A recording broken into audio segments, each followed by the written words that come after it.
Independent ডিজিটালে স্বাগতম। আপনারা জানেন যে এরই মধ্যে সংস্কার কমিশন অর্থাৎ সংবিধান সংস্কার কমিশনের এক দফা মেয়াদ বাড়ানো হয়েছে।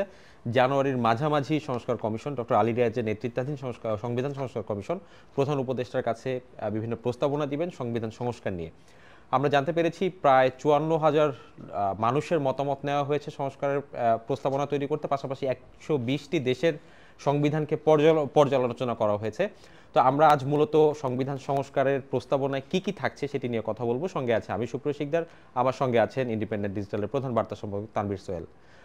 তানভীর, সংবিধান সংস্কারের বিভিন্ন প্রস্তাবনা শোনা যাচ্ছে, কি কি প্রস্তাবনা নিয়ে আলোচনা হচ্ছে? আমরা এখন পর্যন্ত আপনি জানেন যে যেটি আপনি বলছিলেন যে কমিশন প্রধান আলী রিয়াজের নেতৃত্বে সেই কমিশনটা কাজ করছে যে কি কি সংবিধানে আসলে কি কি পরিবর্তন আনা যায় বা সংশোধন করা যায়। তো সেখান থেকে যে কথাগুলো এখন পর্যন্ত জানা যাচ্ছে, যদিও এটি কিন্তু আমরা আগে দর্শকদেরকে বলে রাখি যে এটি চূড়ান্ত না, তারা এখনো প্রস্তাবনাটাই ডক্টর মোহাম্মদ ইউনূস কাছে এখনো পর্যন্ত দেননি। তো আশা করা যাচ্ছে যে হয়তো মিড জানুয়ারি ১৫ জানুয়ারি পর্যন্ত যে মেয়াদ বাড়িয়েছে তার মধ্যেই হয়তো তারা এটি ডক্টর ইউনূসের হাতে দিবেন, তখন এটি আসলে চূড়ান্ত হবে। তার আগ পর্যন্ত যে কয়েকটি বিষয় জানা যাচ্ছে তার মধ্যে একটা বিষয় আসছে যে রাষ্ট্রপতি সরাসরি ভোটে রাষ্ট্রপতি নির্বাচন করার বিষয়টি আসছে যে রাষ্ট্রপতি প্রধানমন্ত্রী ক্ষমতার ভারসাম্য নিয়ে কথা হচ্ছে, যে এরপরে দ্বিকক্ষ বিশিষ্ট পার্লামেন্টের কথা বলা হচ্ছে যে কোনো প্রধানমন্ত্রীর পরপর ২ মেয়াদের বেশি ক্ষমতা, মানে ২ মেয়াদের বেশি প্রধানমন্ত্রী থাকতে পারবেন না। এটি নিয়েও নানা ধরনের আলোচনা আছে যে মাঝে কোনো গ্যাপ থাকবে কিনা, যেটা কি পরপর ২ নাকি একবার হলো পরে আরেকবার সে হচ্ছে না, পরের বার গিয়ে সে আবার হতে পারবে, এ ধরনের একটা কথাও কিন্তু আলোচনার মধ্যে আছে।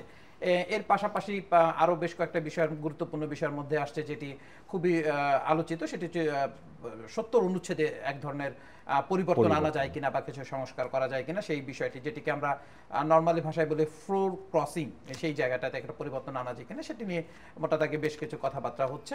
এছাড়া যে ঘোষণাপত্র সেটা কিভাবে হয়, তারপরে হচ্ছে যে আমাদের সংবিধানে আপনি জানেন যে বিসমিল্লাহির রহমানির রহিম বলা আছে, আল্লাহর নামে শুরু করার কথা বলা আছে। এই যে বিষয়গুলো আছে, পাশাপাশি রাষ্ট্রধর্ম ইসলাম, রাষ্ট্রের ধর্ম থাকবে কি থাকবে না, সেই বিষয়গুলো নিয়েও কিন্তু নানা ধরনের আলোচনা আছে। তো এইসব বিষয় নিয়েই আসলে সংবিধান সংস্কার কমিশন যেটি বলছে যে তারা এমন একটি প্রস্তাব দিতে চায় যেভাবে সংবিধানটা সংস্কার করা হলে বা তৈরি করা হলে যেন সব মহল আসলে এটিতে ক্ষুব্ধ না হয় এবং সবাই এটিকে গ্রহণ করে, এমন একটি প্রস্তাবনা। তারপরে আপনি শুরুতে বলছিলেন যে প্রধানমন্ত্রী ও রাষ্ট্রপতির ক্ষমতায় ভারসাম্য আনা হবে, এরকম একটি প্রস্তাব দেওয়া হতে পারে। এটি আসলে কিভাবে সম্ভব বাংলাদেশে?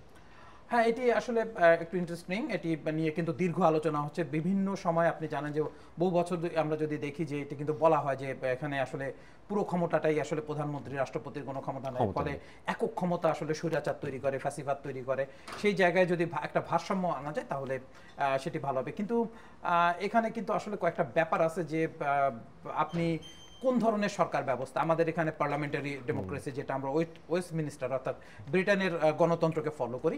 আবার আপনি যদি যুক্তরাষ্ট্রের গণতন্ত্র দেখেন সেটি কিন্তু হচ্ছে প্রেসিডেন্সিয়াল শাসিত এক ধরনের গণতন্ত্র। এখন সেখানে প্রেসিডেন্টের সর্বময় ক্ষমতা থাকে এবং সেখানে আরেকটি আছে যে পার্লামেন্টের দুটি কক্ষ আছে, পার্লামেন্টের একটা ক্ষমতায়ন সেখানে থাকে। কিন্তু মূলত কিন্তু সেখানকার রাষ্ট্রপ্রধান, আমরা যদি রাষ্ট্রের যিনি প্রধান থাকেন তিনি কিন্তু রাষ্ট্রপতি, যেটা আমাদের এখানে সরকার প্রধানমন্ত্রী।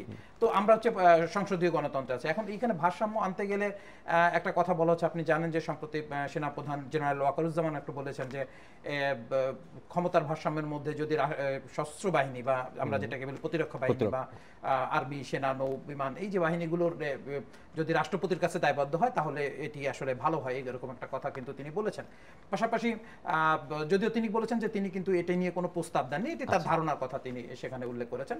তো যদি এই ভারসাম্যের মধ্যে এটা আনা, যে ক্ষমতার ভারসাম্য, সেটি আসলে প্রবলেম তৈরি করতে পারে কিনা বা আসলে এটি আবার একটা কনফ্লিক্ট হয় কিনা, যদি এমন হয় যে রাষ্ট্রপতি সরাসরি ভোটে নির্বাচিত হবেন তাহলে প্রধানমন্ত্রীও তো তার তার মতো করে ভোটে নির্বাচিত হচ্ছেন তার সংসদের মধ্যে। এখন দুটো ক্ষমতা, তাহলে কে ক্ষমতাবান বেশি, রাষ্ট্রপতি নাকি প্রধানমন্ত্রী?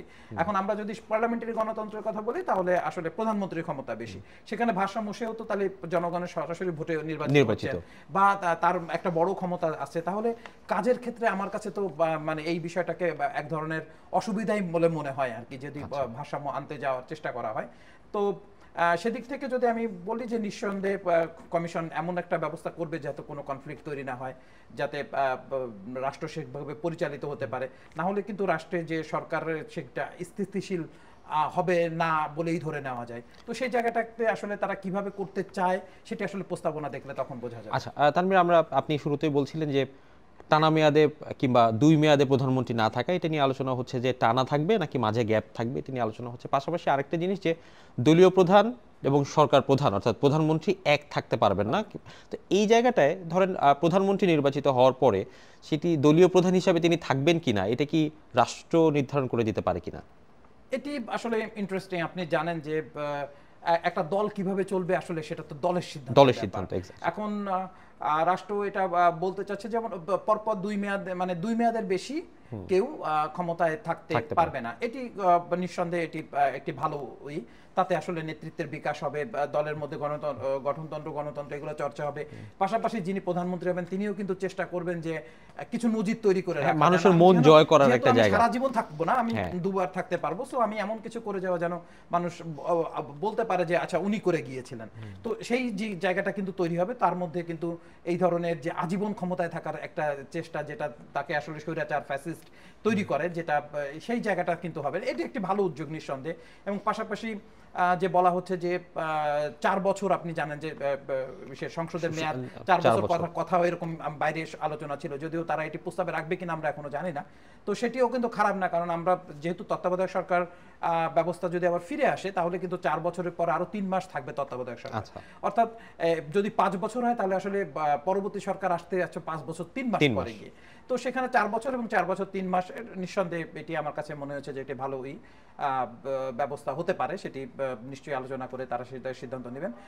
এবং দ্বিতীয় যে আপনি কোশ্চেনটা করলেন যে যিনি প্রধানমন্ত্রী তিনি দলের প্রধান থাকতে পারবেন না, এটা এই ধরনের একটি সংবিধান সংস্কারের মাধ্যমে সেটি আনা হবে। আমার কাছে আসলে দল কিভাবে পরিচালিত হবে, দলের কে কোন পদে থাকবে, এটি সরকার নির্ধারণ করতে যাওয়া বা রাষ্ট্র নির্ধারণ করতে যাওয়াটা কঠিন। কারণ এটা দলের একান্তই নিজস্ব ব্যাপার।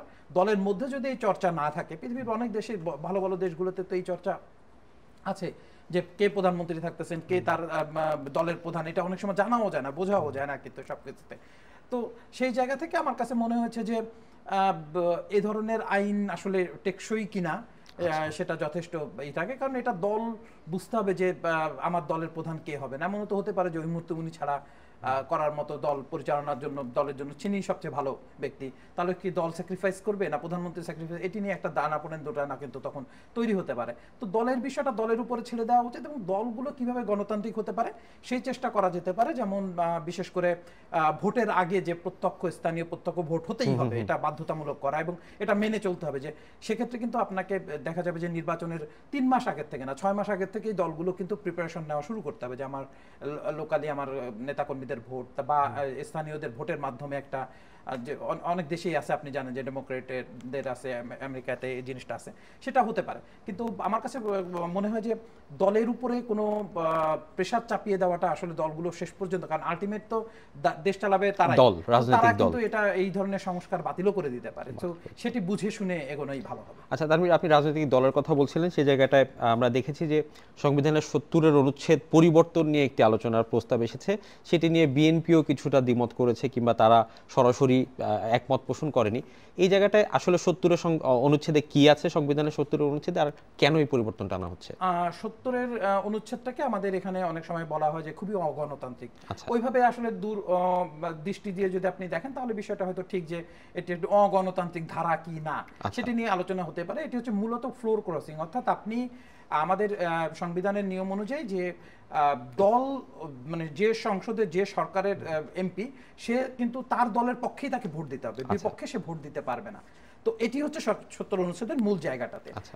এই জায়গাটা আসলে কেন আনা হয়েছে সেটা একটু জানা দরকার। কারণ হচ্ছে যে আপনি যদি এই দলের বিপক্ষে ভোট দেওয়ার সিস্টেমটা যদি থাকে, অর্থাৎ 70 অনুচ্ছেদ যদি না থাকে, তাহলে আসলে দেখা যাবে সকাল বিকাল এমপি কেনা বেচা শুরু হয়ে যাবে। হ্যাঁ, তো দেখা যাচ্ছে যে ধরুন যে সরকারটা ক্ষমতায় আসছে সে হয়তো 152টা বা 55টা আসন নিয়ে ক্ষমতায় আসছে, একেবারে টাইটায়, অর্থাৎ 151টা থাকলে সে ক্ষমতায় থাকতে পারে।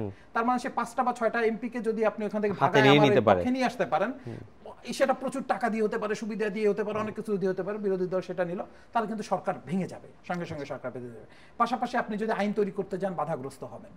এই যে প্রবলেমগুলো, তো মানে যখন আপনার বিরুদ্ধে ভোটে যাবে তখন কিন্তু আপনি আইনও ঠিক মতো তৈরি করতে পারবেন না, তারা অনেকটা বিপক্ষে। এখন আমাদের এই অনুচ্ছেদের যেটা সংসদে বাধা নাই সেটা হচ্ছে যে দলের বিরুদ্ধে কিন্তু সমালোচনা করতে কোনো বাধা নাই, আইনের বিরুদ্ধে কথা বলতে কোনো বাধা নাই, কিন্তু ভোট দেওয়ার সময় এটাই দিতে হবে যে দল, আমার সরকার বা আমার দল যেটা চায় সে তাকেই ভোট দিতে হবে, এর বাইরে আমি ভোট দিতে পারবো না।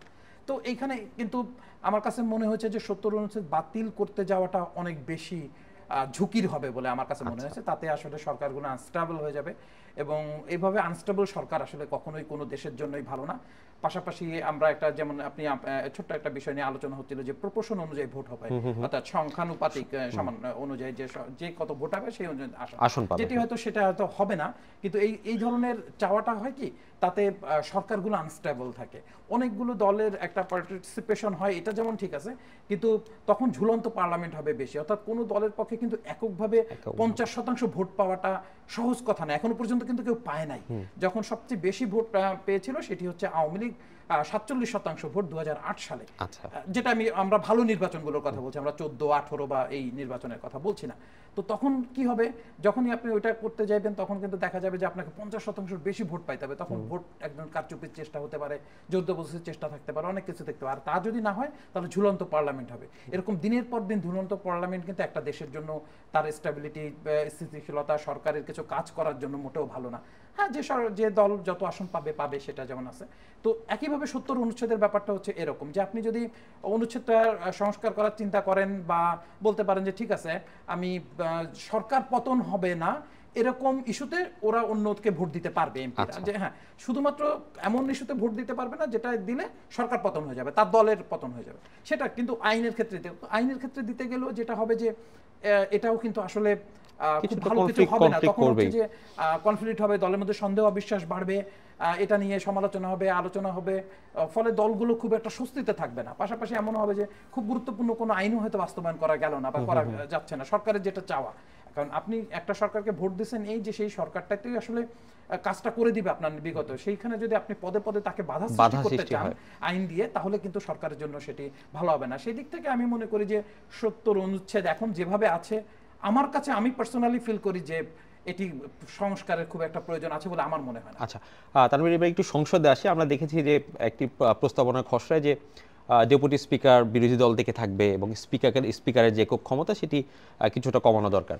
সেই জায়গাটায় আলোচনা এসেছে দ্বিকক্ষ বিশিষ্ট সংসদে। বাংলাদেশের রাজনৈতিক প্রেক্ষাপট যদি বিবেচনা করি, দ্বিকক্ষ বিশিষ্ট সংসদ আসলে কতটুকু যৌক্তিক?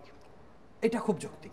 এই প্রসঙ্গটায় আমি নিঃসন্দেহে আমি বলবো যে যদি বাংলাদেশে দ্বিকক্ষ বিশিষ্ট পার্লামেন্ট করা যায় সেটা হবে সবচেয়ে ভালো একটা কাজ। এবং আপনি যেটা বলছেন যে চেক অ্যান্ড ব্যালেন্সের কথা যদি বলেন, সরকার রাষ্ট্রের সঙ্গে একটা ব্যালেন্সের কথা বলেন, প্রধানমন্ত্রীর ক্ষমতার জায়গায় যদি বলেন, তাহলে সবকিছু মিলায় যদি করতে হয় তাহলে কিন্তু আসলে দ্বিকক্ষ বিশিষ্ট সংসদের কোনো বিকল্প নাই। আমাদের এখানে এক কক্ষ বিশিষ্ট একটা সংসদ আছে, যেটা আমরা ভারতে যেমন বলে লোকসভা এবং রাজ্যসভা, নিম্নকক্ষ, উচ্চকক্ষ, এই যে ব্যাপারগুলো আছে। যুক্তরাষ্ট্রে যেমন আছে আপনার সিনেট এবং হচ্ছে যে কংগ্রেস, দুটো ভাগ করা আছে। তো দ্বিকক্ষ বিশিষ্ট সংসদ হলে আপনার পাওয়ারের একটা ব্যালেন্স তৈরি হয়।